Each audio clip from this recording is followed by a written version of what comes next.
Hey, everyone. Welcome to Behind the Scenes. Hello, everyone's waving here. Yay. We are so excited it's Monday and we're here with you. And our topic today, it came from a number of different people suggesting it. And I think one of you sent me the article of a boarding school. Someone liked it already. Tell us who you are in the comments. Join in with us. So there's a boarding school that takes away the kids' phones. And who sent it to me? Kamira? I did. Oh, we both Oh, did. you did.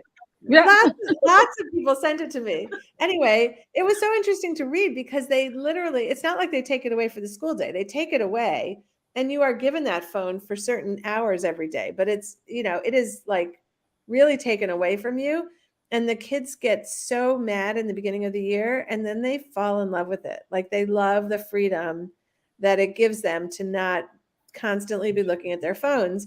And then the other part of the phone story for me is that, I know I do this, but I am a fully grown human. Nothing to change about me, just the way I am. But when I think about what I do when I'm in a situation where I'm uncomfortable, what do? I take out my phone. Mhm. And it's so protective. It is literally like I have escaped the negative emotion of discomfort. So if you think about kids and you think about adolescents and how many times they are thrust into a terribly uncomfortable situation socially, and I guess for some people it might save them. It might really save them from that discomfort.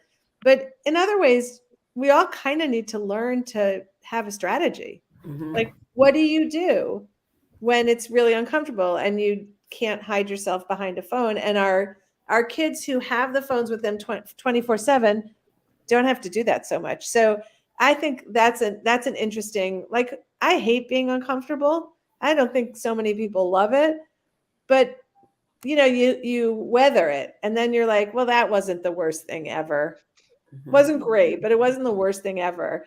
And I know that for our kids, the phone is really a way of getting around that uncomfortable feeling. And so maybe they never have to build that skill set, which might not serve them well in life. Right. So anyone have any information about schools that are taking away the phones? I didn't read that article, Sue, that you were mentioning from Kamira and Melissa. What was the purpose of the schools? Did they have an intent for taking away the phone?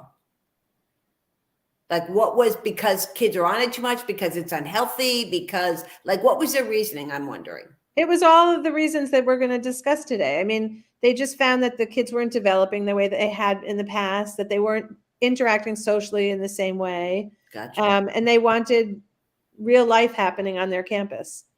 Good. Okay. Interesting. Yeah. All right, Kamira, tell us about your son who's teaching.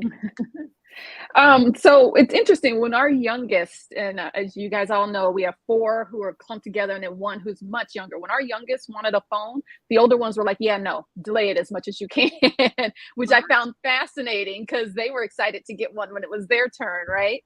But when the youngest was in junior high, so 7th and 8th grade, the junior high had a no phone policy. So when you walked into the building, you had to check your phone in at the main office, and they had little phone lockers per like a homeroom. Each homeroom had their each home base had a locker, and then they could check them out when school was over and do whatever. And I loved that because I think the phones are a distraction. In a rare instance, they could be used for cheating, I suppose. But they had to talk to each other, especially in middle school, when the last thing you want to do, they're so awkward and they're really trying to figure out the whole socialization stuff. And I remember discussing it with the family, and one of our older sons, who's the teacher, was like, I wish I could do that. But he's a public school teacher and they're not allowed to do that. Interesting. They're not at some point, they used to be able to at least take the phone and put them on their desk if it was a distraction. And at some point they had to stop doing that because phones became so expensive that you can't take an expensive item because, there's all kinds of legal things around that. So he's really, really frustrated with that. So I think that there has to be some kind of compromise. I like what you said about the uncomfortable, Sue, because I was just having a conversation with my mom. We are talking about things. We are talking about how you guys are saying going to the movies for the first time a couple of weeks ago. So we were talking about things that we do alone and I was saying how everybody now will eat in a restaurant. We used to not do that, but will you eat in a fancy restaurant alone? And then my friend threw out a challenge. Will you eat in a fancy restaurant alone without a book, without reading? And I thought what you said, without a phone, right? Without a book, without a phone, just enjoy the atmosphere and the meal. Mm-hmm. Right. That's a challenge. I don't, what do you do? Like, what would I do? You would enjoy your meal. You would enjoy the atmosphere. Because part of a meal is the conversation. So if you can't have a conversation, then I end up reading. If I'm like right now, at lunch, when I'm home by myself, I will read on my phone while I'm eating lunch. But if my husband's home, then we'll have lunch and we'll converse. Right. So, and Eka, just what you were saying, that feeds into my reason is boredom. Like if I'm bored, if I'm in the line at a grocery store, or I'm, my husband's, we're driving somewhere, we talk all the time, I'm sure, but you're driving after all that. I pull out my phone when I'm bored, and really kids need to be bored, right? That's where the creativity comes, and that's right, the thinking. So it's so interesting what an escape our phones are for all of us. But you know what I also found? We were recently on a cruise, like you guys know, and there was one day when we were at sea, and I was sitting in this big fancy lounge chair looking out, just sitting there. And my husband said, "Are you okay?" I'm like, "Yeah, why?" He said, "Well, you're not on your phone. You're not reading." And I was like, "Can I just look at the ocean?" And he was like, "That's kind of weird. Like nobody else is just look. Are you?" He was like, "Are you okay? Like, do you feel well?" I'm like, "I'm just looking at like the beautiful, look at the islands and the mountains on the island." Yeah, like, I think you're right. And how often do we say people miss the event because they're taking pictures or they're trying to get the exact picture, and then you miss what's going on around you. I was just looking, which is really rare for, and I was like, I finally have time to just sit in this chair and look out and he was like, "Are you sure you're okay? Are you going to read?" I'm like, Eka, he's like, "You're so weird. You're just doing nothing and looking." Right, exactly. Which is normal. Normally, I don't just do nothing, but I decided to try it, and it was just cool. It was kind of almost meditative. And then I think that's the joy of a hike. I leave my phone in the car, but I also know that Dan has his phone with him. But I love taking a hike and like not having the urge to take the photo or anything like that because I can't, Yeah. And just soaking it all in. Yeah. Also, I always laugh. You take a picture on the most beautiful thing you've ever seen. When does it look good? Never. It never looks like the thing you saw. You know what I do when that happens? I buy a postcard. So some professional photographer has taken that same picture, like 8 of them, and edited them together and put a perfect sunrise or sunset or whatever. And then that's the picture I was meant to take. I would love to hear, I don't know if for people out there listening to us, what are people's rules and regulations for their kids and their phone use, say for starting when they first give them their phone? What's the average out there? Do you have it all the time? Do people have restrictions? Are they checking? Well, this is a perfect opening for Franziska, our resident mother of younger kids. Yeah. Well, so I think our situation is a little different because we homeschool. So all the rules are up to us. And so I have a tween and a teen. The tween does not have a phone yet. And our rule is that you get a phone when you turn 12, which is a completely random rule, to be honest. My daughter asked me, I think when she was 8, when she could have a phone. And I just said in the moment, I couldn't think of anything. I said 12 because that seemed, pretty far away. So ever since that was the rule that they get a phone with 12. So we generally, when my older one got her phone, we were pretty strict about it. We said you can check it in the morning once, and then it goes away until all schoolwork is done. And then you can have your phone, and it's gonna go in the living room on the charger at 8 o'clock at night. Now she's pretty much never home before 9:30 because she dances. So then the rule is, well, whenever you come home, you cannot take at night your phone with you in your room. And you If took you that. come home, you put it to bed, and then you go shower and get. Yeah. So that's kind of the rule. I would say we have been getting more lax with it as time goes on. have. Yes. Did you say you have? Yeah. I mean, So Francisca, the rule is definitely the strictest. We never allow the phone in her room at night. But during the day, if she takes like a break and she wants to quickly, check her group chat or whatever, we're like, fine. So Francisca, here's a hint. What we did is, so we did all of that too, but I started weaning from that in 11th or 12th grade because I knew that they were going to college and they were going to have full access to things. So like everything, you wanted them to already have tried it before they leave. And I'll tell you, our current college student silences his phone when he's in the library studying or at night. He actually does not turn his phone on. It goes off at night next to him. So those it was like a year and a half where he was doing the whole, they call it the vampire thing, where the kids are texting and talking really late at night and we're trying to work through it. But by the time he got to college, he doesn't do it. Yeah. Well, and it's tough, because they use their phone for she uses it to play music too. And it's like, well, if she just has it there to play music in the background, then I feel kind of, silly to say no. It's like, this is not the time for the phone, but if you turn the music on the, on the computer, then I allow it. She's just very smart. My mom loves music, so I put music on, but then she doesn't pay attention to what I'm doing on my phone. Smart kid. Melissa, you've been quiet. I was just thinking about how it was kind of loosey-goosey here with the cell phones. And I will say, I don't remember ever getting them the newest version of a smartphone. So there was always some capacity issues on what they could put on the phone. I don't know that was intentional. I think that was more like, why are we buying the newest phone? It doesn't make sense. They're going to drop them anyway. But I kind of regret not being more strict earlier, because one of them now is, as soon as the boyfriend calls in the middle of the night, she is up in the middle of the night and she's exhausted the next day. And she can't seem to just stop that pattern. She's going to kill me when I get off of this. She's going to be like, why are you talking about me? But, hold up a picture while you're talking.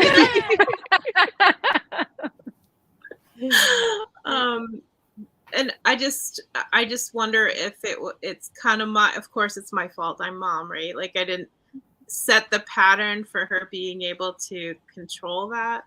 I don't know. Even if you set the pattern, it's still your fault.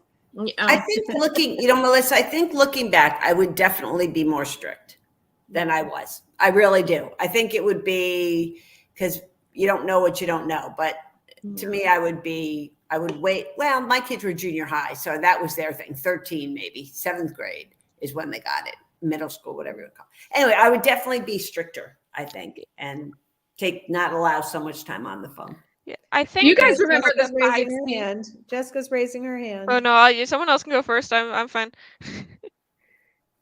Go ahead. I think because I was a teenager 10 years ago almost already, and I think the biggest issue I had was learning to be able to have a time to not have people contact me, just a lot of, when you're a teenager in this day and age, a lot of anxiety and depression, and a lot of kind of, no matter what, somebody's, at least for me, it felt like somebody always needed me at every single step. And I remember getting into fights with my dad when I had the phone at the dinner table. But the reason I had the phone at the dinner table was because I was very, very, very worried that somebody would need me at that exact time. And I think not having that boundary of okay, I love and I care about these people, but there are times where for my own physical and mental health, I need to like not be like attached to the phone at all times. I think that's like, I think that's kind of also like something that kind of gets lost in this conversation because it's not something you like, when it's not something you grew up with, it's not like a thing that you would think needs to be like taught, that like you can't be checked in online, checking on your friends at all times forever. Yeah, that was totally big valid. in our house. That was really big. Like my friends are going through crises, and then it's like, okay, Yeah. you're not the therapist, so we Right. have to judge. Does the adult know about this crisis? Is it really a crisis? It's good that you're a helper, but you can't shoulder everything. So now you need to share it. And then I offered this a lot. Sometimes I think you want to get out of a situation, so blame me. My shoulders are broad. Tell them my mom took my phone. Right. Because if you were, if you just can't hear one more of why, whatever it is, just tell them my mom took my phone. And if you want, I will. I know, Yeah. and the beautiful thing is it can always be your fault. Yeah. I always say you can blame me because I know it's hard to kind of leave that chat now, but just say, the rule in this house is this, and the phone is gonna go now. Yeah. And, Yeah. Yep. And like, I think this stuff happens when kids are in school too, right? That's part of the reason why they're distracted in their classrooms. And that's why it's probably a really good thing to put the phones down and to just concentrate on what you're supposed to be doing right now, which is learning. And can I tell you, I coach girls lacrosse in high school, and we would send out a text, our fault, the coaches, something about practice that day. And I remember once saying, is everyone on a study break right now? Like, we're talking 25 girls. Okay, no problem. Break down. And it's like, wait a minute. And, again, our coach and I said, well, okay, we need to get it to them before the end of school. But it was amazing.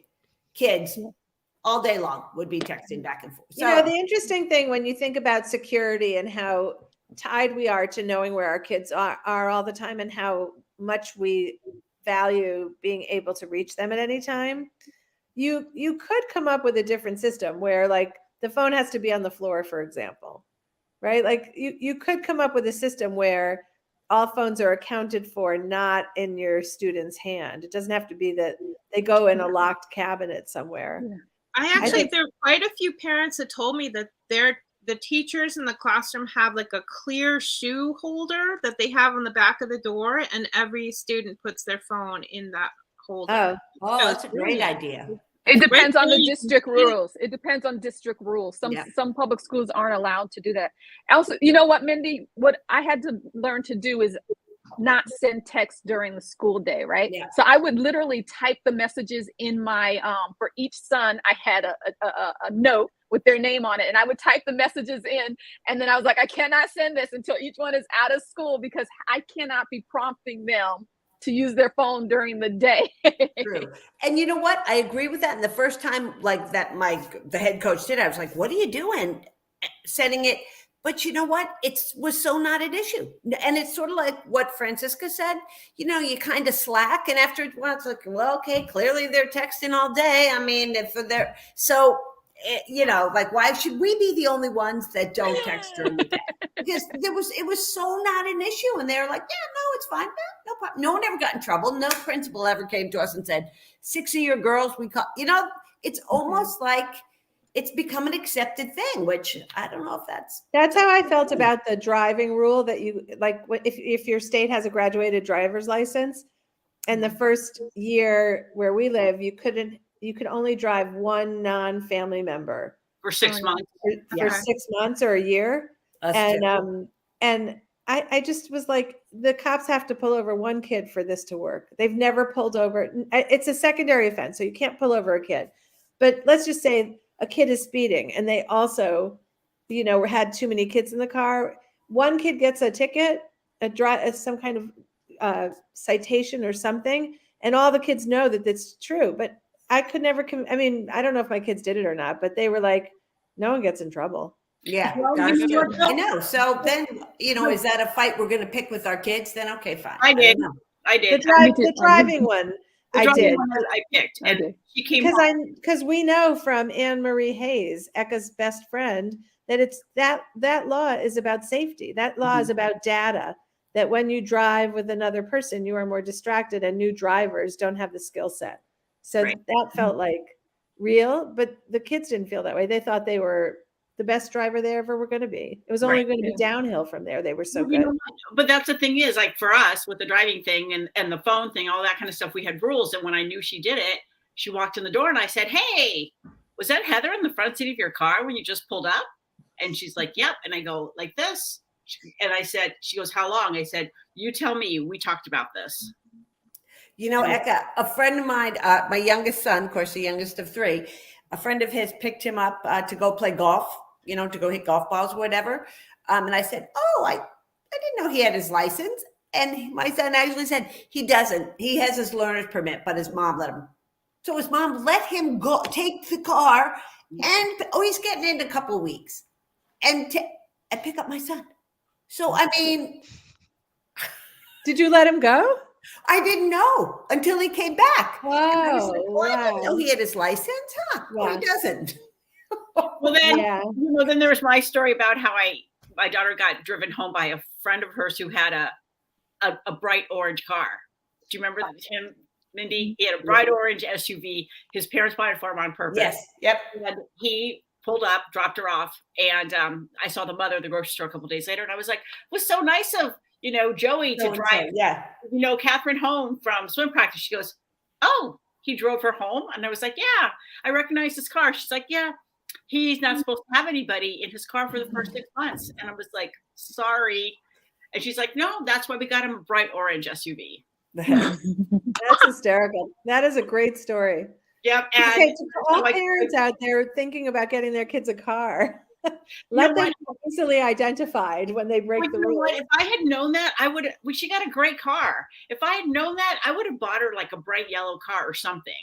That's great. And then she would have had 23,000 parents in our town letting you know how her driving was. But anyway, I want to circle back to the phone thing about driving and phones because you talk about it, but now our daughters, when we text them, we will get one of those texts back that say, "I cannot respond to your text. I'm driving right now," and they actually turn it on their phones. So I'm going to go ahead and be like this because that's one for mom.